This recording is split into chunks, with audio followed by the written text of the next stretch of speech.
رمضان يا خير الشهور تحية. رمضان يا خير الشهور تحية. أشرق بهدى الله والإسلام. شهر أطل فمرحبا بقدومه وبفيضه المتدفق المكرام. اعوذ باللہ من الشیطان الرجیم. بسم اللہ الرحمن الرحیم. اللہم صلی علی محمد وآل محمد وعجل فرجہم. اللہم حبب الی فیہ الاحسان وکرہ الی فیہ الفسوق والعصیان وحرم علی فیہ السخط والنیران بعونک یا غیاث المستغیثین. رمضان المبارک کی 11ویں تاریخ ہے. جتنی دعائیں آج تک ہم نے رمضان المبارک کی پڑھی ہیں ان سب میں ایک جملہ، ایک لفظ مشترک ہے، وہ ہے اللہم. اگر ہم اس لفظ کے اوپر تھوڑی دیر کے لیے غور کریں، اس میں دقت کریں، ہم یہ دیکھیں کہ ہم کس کو مخاطب قرار دے رہے ہیں، کس کے سامنے کھڑے ہیں، کس کی بارگاہ میں حاضر ہیں، تو ہم معرفت کے ساتھ پھر اگلے جملے کہیں گے، اور ہم جس چیز کو مانگیں گے وہ اس ذات کی اہمیت، اس ذات کی حیثیت اور اس کے مقام و مرتبے کو دیکھ کر مانگیں گے. اللہم، اے اللہ. اللہ یعنی وہ ذات کہ جو اس کائنات کا خالق بھی ہیں اور مدبر بھی ہیں، جس نے تخلیق کی اور وہی چلا رہا ہے. ہر اختیار اسی کے ہاتھ میں ہے، زندگی ہو، موت ہو، ہر چیز کا اختیار اسی کے ہاتھ میں ہے. جب ہم اس ادراک کے ساتھ، اس شعور و احساس کے ساتھ اس کی بارگاہ میں کھڑے ہوں گے تو ہماری مانگنے والی جو چیزیں ہوں گی وہ بھی اس ذات کی حیثیت اور اس مقام کے مطابق ہوں گی. تو آج ہم خدا سے مانگ کیا رہے ہیں؟ اللہم حبب الی فیہ الاحسان. اے پاک پروردگار، آج کے دن یا آج اس مہینے میں میرے لیے احسان کو پسندیدہ فرما، نافرمانی اور برائیوں کو ناپسندیدہ قرار فرما میرے لیے. اس میں آپ کی ناراضگی اور دہکتی آگ کو مجھ پر حرام فرما. احسان کیا ہے؟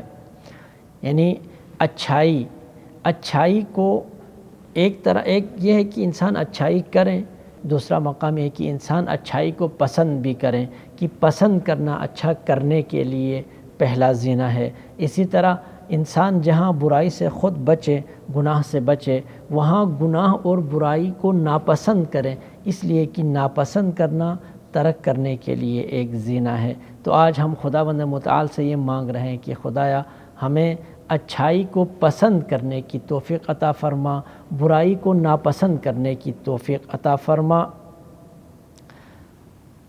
حرم علی فیہ السخط والنیران. اور جب ہم اچھائی کو پسند کریں گے، برائی کو ناپسند کریں گے، اچھائی کو انجام دیں گے، برائی کو ترک کریں گے، تو خداوند متعال کی طرف سے یہ جو احسان کا ہم سے وعدہ ہے، اس وعدے کے مطابق ہمارے اوپر جہنم کی آگ حرام ہو جائے گی. ہم خدا سے یہی دعا کرتے ہیں، تقاضا کرتے ہیں کہ خدایا اپنے رحم و کرم سے، اپنے فضل سے، اپنے احسان سے مجھے نیک بھی بنا، نیکیوں کو پسند کرنے والا بھی بنا، مجھے برائیوں کو ترک کرنے والا بھی بنا اور برائیوں کو ناپسند کرنے والا بھی بنا دے. اور پھر اس کے نتیجے میں مجھے آپ اپنی سختی اور جہنم کی آگ سے بچا لیں. لیکن بعونک یا غیاث المستغیثین. اے فریاد کرنے والوں کے فریاد رس، میں آپ کے سامنے، آپ کے حضور فریاد کر رہا ہوں، میں آپ کے حضور حاضر ہو کر مانگ رہا ہوں، میں آپ سے طلب کر رہا ہوں. اور میرے طلب کرنے کے لیے میرا جو سہارا ہے، میرا جو وسیلہ ہے وہ بعونک، آپ کی اپنی مدد ہے. یہ جو آپ مدد کرتا ہے، یہ جو آپ اپنے مخلوق کی حمایت کرتا ہے، یہ جو آپ اپنے مخلوق کا خیال رکھتا ہے، اسی آپ کے خیال اور اسی محبت اور اس کرم کو میں وسیلہ بنا رہا ہوں.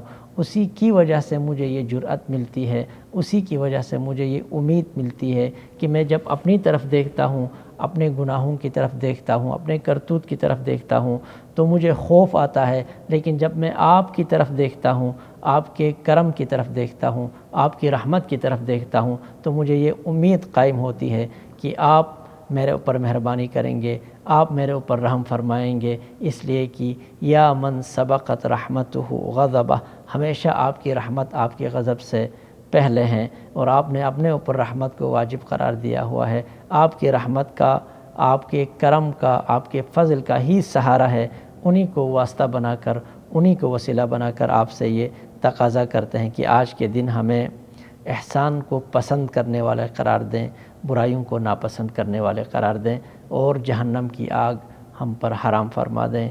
آمین یا رب العالمین، بحق محمد وعطرتہ الطیبین الطاہرین۔